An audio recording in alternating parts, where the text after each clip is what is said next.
এইমাত্র নতুন স্টাইলে ইতিমধ্যেই জামা পরে ঝড় তুলে সাকিবকে তাক লাগিয়ে দিয়েছেন অপবিশ্বাস।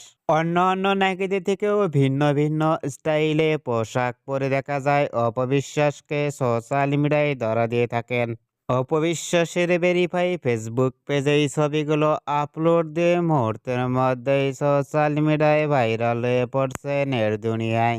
অপবিশ্বাসকে অনেকটাই সুন্দর লাগছে, এরকম লুক গেটআপে কখনো দেখা যায়নি সোশ্যাল মিডিয়ায়, যা দেখে ইতিমধ্যেও সোশ্যাল মিডিয়ায় আলোচনায় ভাইরাল। অপবিশ্বাসের নতুন লুক ও ফিটনেস দেখে ইতিমধ্যেই ভক্ত ও শুভাকাঙ্ক্ষীরাও অবাক হয়ে পড়ছেন অপুকে দেখে। অপবিশ্বাসকে নতুন স্টাইলে ইতিমধ্যেই লুক ও ফিটনেস দেখে আপনাদের কেমন লাগলো নিচে কমেন্ট বক্সে জানিয়ে দিন আপনাদের মূল্যবান মতামতটি।